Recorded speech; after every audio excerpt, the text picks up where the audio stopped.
when some Jews, very Jews, hear them speaking Arabic, they come close to him and said to him, Mabit, death to Arabs.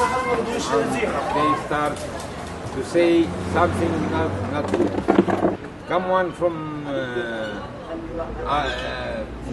behind and in the knife. Jumped on him and tell him knife here. 24-year-old Palestinian Hussam Rawidi was killed in the early morning hours of Friday, February 13th, when he and a friend, Murad Kader Julani, were returning home from work. Family members say that a group of extremist Israelis yelled "Death to Arabs" before assaulting the two as they were walking to their car near Hillel Street in West Jerusalem. Rawidi died when he arrived at the hospital, while Julani survived but sustained serious injuries in the attack. He called me inside, alone. He asked me, "Are you strong?" I told him, "I want my son." He said directly to me, "Your son died. Your son died, and there is two people arrested. They murdered him." The Israeli police and media portrayed Rawidi's murder as the product of a drunken brawl between two groups of young people. The Rawidi family denies this claim, however, and many local activists view this line of reasoning as a way for the Israeli authorities to avoid accurately defining the attack as racially motivated. This is very clear. This way of the police trying to define these things as just normal fights is very political. They are actually stating the obvious that they don't want to fight racism by not defining these attacks as racist attacks. Indeed, the attack on Rawidi isn't an isolated incident. Over a dozen similar attacks have been documented in Jerusalem since last summer, causing some to believe that it reflects a deeper problem within Israeli society.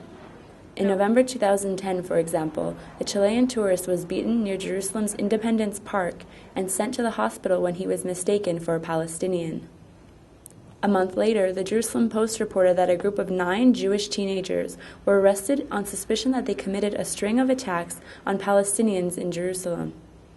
These attacks in the last 2 years, I would say, are not just one person or two persons. It's actually quite organized. You can see an organization going on in especially suburbs of Jerusalem, the settlement suburbs, in Piskat Ze'ev, in Givat Ze'ev, young kids that come from these neighborhoods that are very much influenced by right-wing politicians, by rabbis, going to the city center and you try to use violence, try to show their right-wing ideology by attacking Arabs or anyone else they don't like.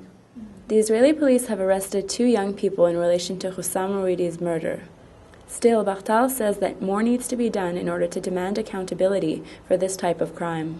So I would say what we really need to do is make a very clear sign through the police that there is no toleration toward no tolerance toward these kind of attacks, that the police should actually investigate these kind of attacks, what they don't do as much as they should have, and mainly that the law in Israel, that there is a law in Israel against racist incitement. The law against racism in Israel should be put into effect.